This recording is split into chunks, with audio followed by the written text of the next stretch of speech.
My name is Walter Jenkins, and when I went through college it was for motion pictures and television, and I followed that for about 30 years.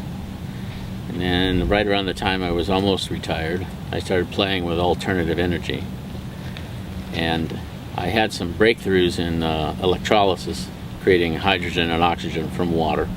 Eventually I got to a point where I was pretty much, my designs were more efficient and ahead of everyone else that I could find anything about on the internet. And that encouraged me and surprised me, because I didn't really think that I had the most knowledge in that field.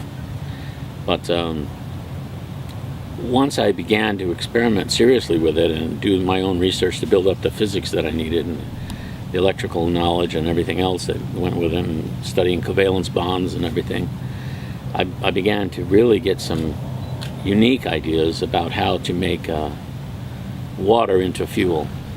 And several things changed from my focus on hydrogen, oxygen, splitting water, into just how do you make water burn as a fuel. And a few years ago, maybe 3 or 4, might even be 5 by now, I actually got an engine to run on water.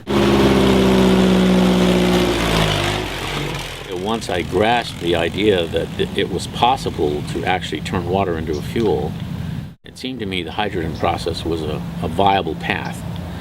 So I decided to pursue it, and eventually I came up with a system that allows water to replace most fossil fuels. How I approach things, how I think about things, I don't have the background in engineering that would probably benefit me in some way. But when I talk to engineers, even the most knowledgeable ones, many of them seem so indoctrinated into belief systems and following established laws. Faraday, second law of thermodynamics, it can't be broken. Well, you know, anyone knows they can be broken. It just is a matter of circumstance and approach. And so I'd love to have some of that knowledge, but not having it helped me, because I didn't know I couldn't do stuff, and I just went after a process to break down solutions or problems into solutions one at a time.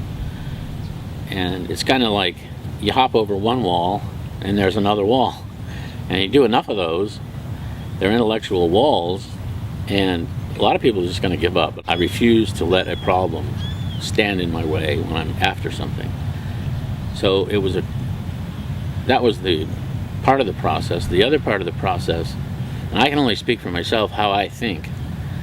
So how do I think? I think in a creative visual system. Long before computer 3D graphics came along, that was really how my brain works. I can visualize stuff that and maybe a lot of people can, I don't know how other people's minds work, but for me, I can take something that doesn't exist, create it in my mind, look at it like an engineered, finally rendered 3D object, analyze how it's functioning and interacting with other things, and solve problems in my mind before I actually go do them. One time,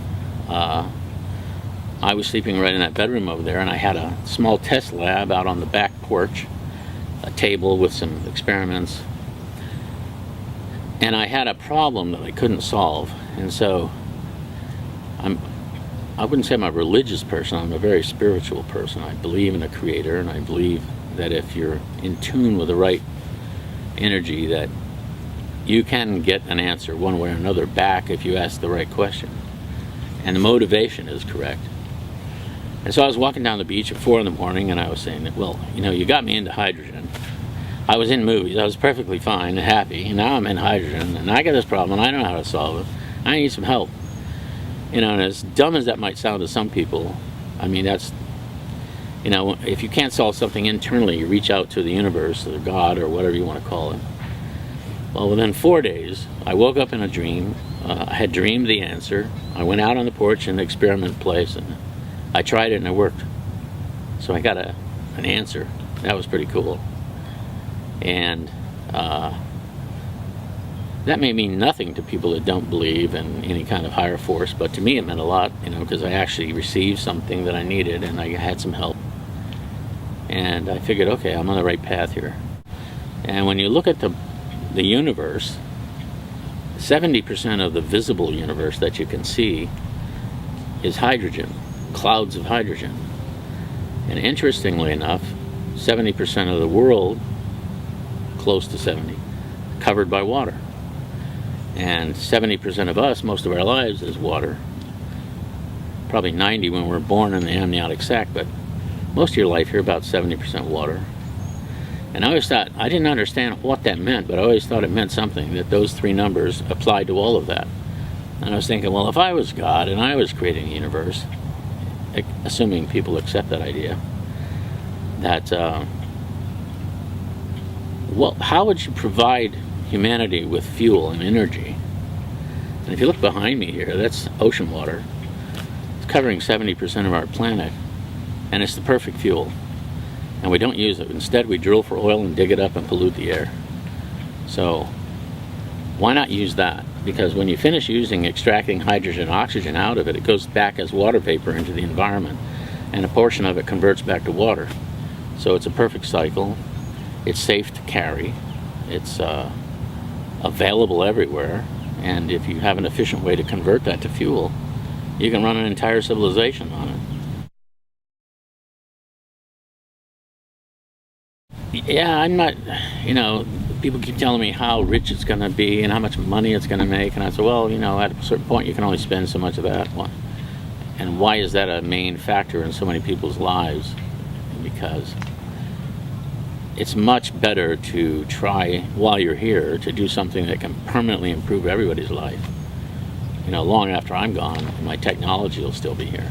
So I'd rather achieve something along those lines than worry about getting rich and buying yachts. That'd all be fun, but at this point it's not. When I was younger, that kind of stuff was important, but not so much anymore.